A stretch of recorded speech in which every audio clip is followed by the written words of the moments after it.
Hi guys, welcome to this video. I'm going to try to keep it quite quick and short just to sort of show you a few additional things here in Davinci Resolve. I've got my scopes off to the side as usual. I usually have them on a second monitor out the way, but I'll try to sort of just keep them floating in this monitor so you can see them.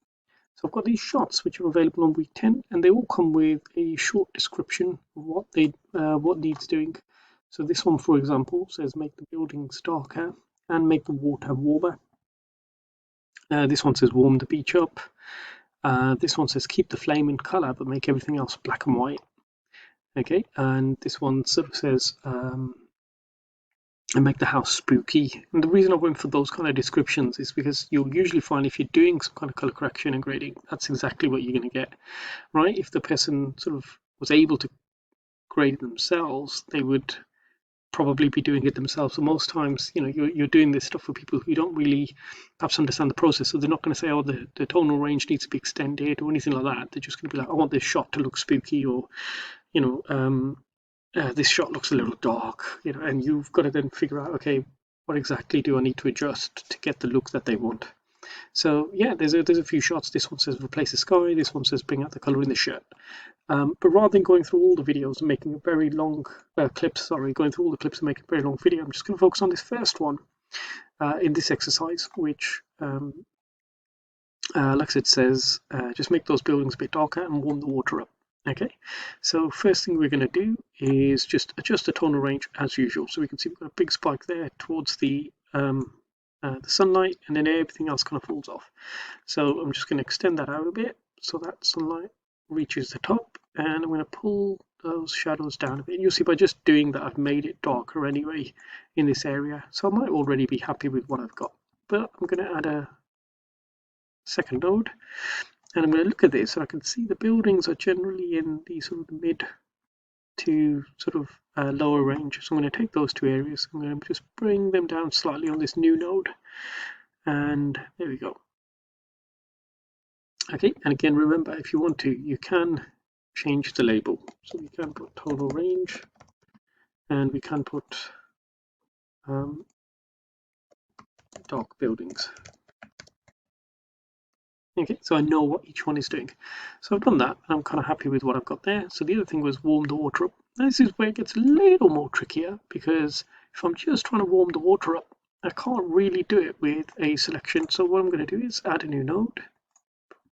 There you go. I'm going to just push this off to the side for now so we can see some of these controls here. I'm going to use a selection, but you'll find it won't work very well. So let's turn on I forgot what the button's called now, highlight, okay, which will show us in grey the areas, you know, that we haven't selected, and in colour the areas we have. And you'll see that if I click across, it's selecting the sky alongside it. Okay, it's starting to even select the buildings, go for the sun, and it's going to select the brightest part of the sky. So I'm not really going to be able to do it using the hue, saturation, and luminance. That's not going to work. Now, I could try just one of those, but again, you'll see that in general, the hue, you know, the color in the image is kind of spread out there. Yes, this water looks a little cooler, but like I said, in general, it seems to be applying sort of across the image. The luminance, again, won't work because we've got very bright areas of the water and then we've got dark. So again, it kind of stretches across. So, I mean, possibly a little saturation isn't as strong here as it is up there, but I think you're going to get the same problem. So we're not going to use this. Instead, let's use something we know works quite well, a mask.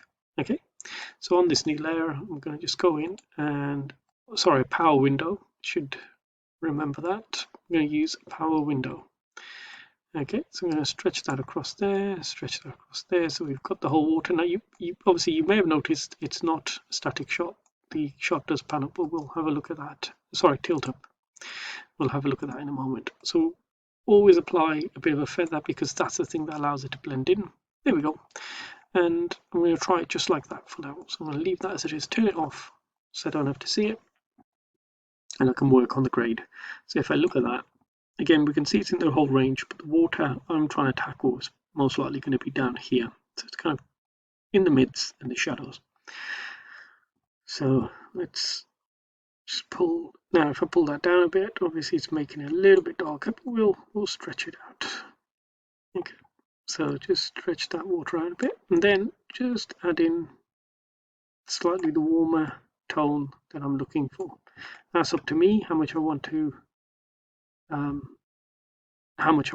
sort of adjust that by.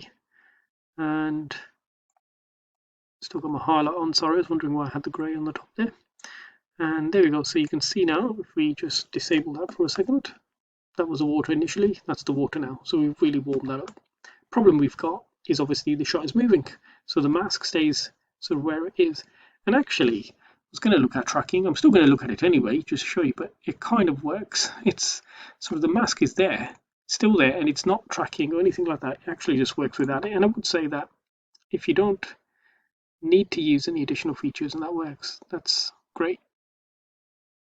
Yeah, so you can see the mask is moving up because it kind of fades out anyway. That sort of works well. Okay, so I would say actually that's fine. However, let's say we did need it to kind of move along, or stick to a particular place and not just move along with the video. You'll notice here you've got a little tracking icon. Press that. We're on the first frame. We can track backwards, we can track forwards. Because we're on the first frame, we're going to track forwards. There you go, and you find that Resolve actually has a very good trackability. There we go, and that's it, and it's done. And now it will hold it there instead. So again, we can turn that off for a second just so we can see it, and it will remain down there and it won't follow up. So you can see there's a slight bluish tone there because of the way my mask is set up. I could extend it if I wanted.